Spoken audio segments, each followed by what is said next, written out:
Handicapper Steve here, handicapping the racing from Gulfstream Park here on Wednesday, 15th of January 2020. Gonna look at the 9th race from Gulfstream, but before I get on to that, remember to please follow me on Twitter at Horse Racing Kit 5 for more selections for race courses around the world, and join me tomorrow for my Maidan Dubai World Cup Carnival preview video. Excellent card tomorrow from Maidan, and also while we're here plugging, why don't we plug this weekend? Join me for my Sunshine Millions preview from Gulfstream and my LeCompte preview from Fairgrounds. It's really the first week that the racing starts to really heat up, and this week's good. Next week's I think even better with the great racing here at Gulfstream with the should we call it now the Don Handicap again? Because I bet you by the end of the decade the Pegasus will be back to the Don Handicap. But join me next week for my Don preview.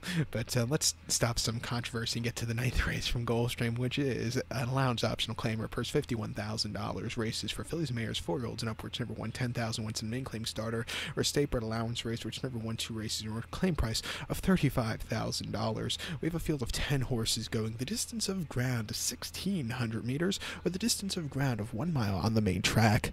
1,600 meters, 1 mile main track. And just to think, off subject, but it just made me think, years ago, Gulfstream Park, this is before the 2005 renovation, they never ran first-thing one-turn miles, and never ran 1 mile races around 2 turns. It was always a mile and 16th, or if I'm not mistaken, mile 70 yards, with a stupidly long run-up with both those races. But when they had the renovations, they started these one-turn mile races, which are good, but one thing I don't like about them is they're taking away from those 2-turn races now here at Gulfstream Park. Years ago, you used to see a whole bunch of good 2-turn mile 16th races in 2000, when I was a lot smaller. And, I think that those races were a little bit more exciting than these 1-turn miles. But that's off subject. Let's get to the top selection. I'm going on a tangent here. Top selection. Let's go to the 3-horse Canteen. We'll go 3-10-1-2 in the superfecta. 3-10-1-2 super. Top selection, 3-horse Canteen. This 4-year-old filly by Candy Ride.